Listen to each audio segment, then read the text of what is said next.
In the ring for a special 2 out of 3 fall curfew time limit match is Cap. The next match in the ring, it is an Australian tag team encounter. And I think you can determine by the chairs at ringside, we have a very, very popular team making an appearance. Introducing far corner from Chicago, Illinois and Omaha, Nebraska, at a combined tag weight of 492, newcomer Johnny Diamond in the black and red tights, and veteran Jim Eskew. Opponents, need more be said, from Milwaukee, Wisconsin, and Reno, Nevada, now out of Indianapolis, Indiana, at a combined tag weight of 519 pounds. 519. The team, the cousin wrestling team, the Crusher and the Bruiser.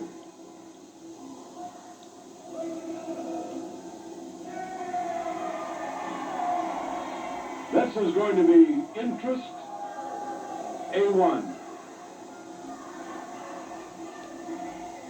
Bruiser and Crusher, what do you have to say? Identical builds, identical minds. They both think the same way. Annihilation. The bell, here we go.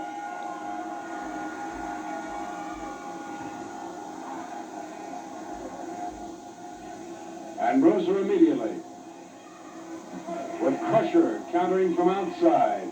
Johnny Diamond underneath all this.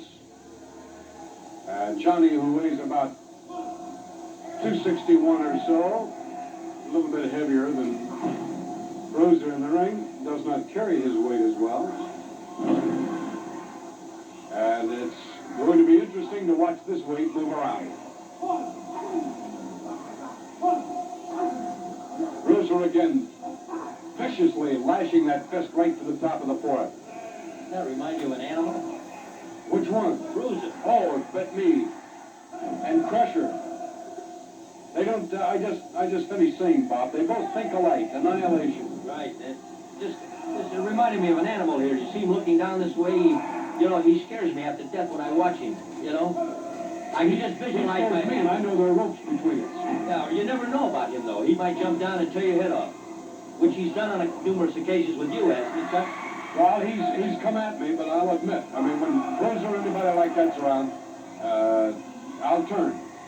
I think you will too. Oh, hey, in a minute, because you see, the people don't understand. When they start wrestling, they turn themselves on so much.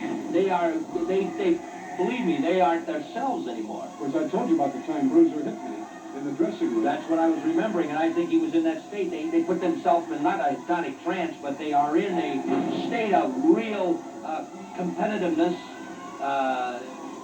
What would you say?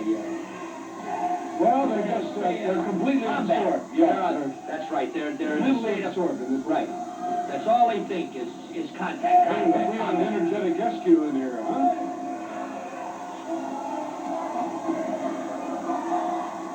And Bruiser right away. Well, we can't say the same thing about Bruiser we said about the Mongol, because he just. I think he could probably take that tribal. I think he could probably three or four tribesmen together. I think he could too, but whatever the Mongol would do, the Bruiser does 10 times. Look at this. The knee. He's got tremendous power, tremendous. For a big man, you never saw a man move like he was. No. He's fast on his feet. I've watched him dance, would you believe? And he is absolutely. Oh, really? You really? His timing is so great. He's a great dancer because his timing is so great. In other words, he can do a lot of things. Some of your greatest football players were great dancers, because that's part of the sport, to be agile, quick. We know one who isn't, boss. You read the paper? Who's that? Gail Sayers. His wife said she Oh, really? watching him dance down the sideline, she couldn't believe. And he can't dance. Is that right? Well, this Bruiser, he was a pulling guard with Green Bay, wasn't he? Right. And I know he told me many times that the fact that he was so agile, he'd get out of that hole and get over there and knock 2 or 3 guys, go downfield. He would take one, he'd take 3 or 4 in one play. Look at this. Look at this. He does everything well. Yeah, I guess you have to say that as well. He's vicious, we know that. Crusher shows he can do it. But you got to be vicious in this business. Yeah. You need no referee in this match. No. He's done nothing except to count now. That's 3 times. SQ is down, and here's the count.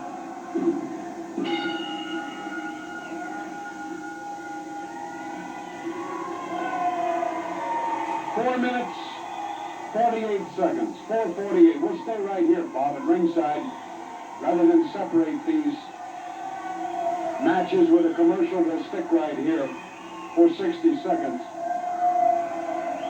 Now, I don't know what they're going to do with Eskew. They'll have to get him up on his feet. Johnny Diamond, I think, is mulling over in his own mind right now how fortunate he is. And immediately is... I'll never forget the time I saw Bruiser throw a fellow in Chicago right through a tavern door. Right through the tavern door. And you wouldn't believe. He is so powerful. He's inhuman. Yeah. There's 100% feet in athletic ability between these two. I've never seen them higher for anything. They have great respect for one another. Did you know that, Jeff? Yes, I really do. I do. I talked, as I said that time, I talked to Crusher for 4 hours negotiating a contract. One thing that stood out in my mind is his great respect for Bruiser as a man, as a talent, as a athlete. And that's one of the things that makes him so great as a team. 5 seconds. 3.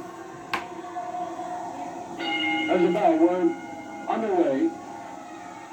If Eskew can get back up. And one boy's got a nosebleed. This fellow in a black Yes, he outfit. does. Eskew over the rope. And Bruiser is just going to aggravate. Did you notice that? Right on that. That's why he's looking at the hand. He wants to see drawing blood. He's drawing more blood. Can you believe that? He is blood hungry. Look at him. He's opening it up. He's the only man in wrestling I know that will actually go after something like that. He's told me that on occasion. He sees blood, he'll bring more blood. The shark of the ring. He sees Really? blood and he goes. Yeah, he will. He'll actually go up in the nose and pull and punch that nose and try to get more blood coming. I don't know what it is. He's really an animal. Crusher's is not as bad, but he's going for the nose. Yeah. Little popping jab, Right. you know, like it's you like see in boxing. Right. I was just going to say that it's the same idea. These two play it just exactly the same way. They see blood and they go in there and try to bring more blood. The only difference is they won't stop a wrestling bout for that. I got him bleeding pretty good. I've seen some bad matches too, blood matches. Really tough ones. Wrestling? Yes. Oh, I've Yes. seen him bleeding. You wouldn't believe it. They have blood. Worse than in boxing. Yeah, definitely. I've seen some very bad cut men. Now just look at that. Now people say, is it really blood? Is it really blood? Now look at this. They've seen it. They've opened up his nose. Now he's bleeding very badly, and they keep working on his nose. Ooh. Now there, that was right on the nose. Right on it. Now, if we had a close-up shot of that, they could see this. That's blood, fans. That's real, honest to goodness blood. And that's the way they get it, just like that. There's a 260 flat on the mat, too. Crusher. Bruiser wants him over the rope. They want to do the same with him they did with Eskew. Remember, there was just a little trickle from his nose. I saw it. No. Now it's coming all over the place. The tag. Bruiser says one more. Look at his hand. It's full of blood. He shows his hand. One more time.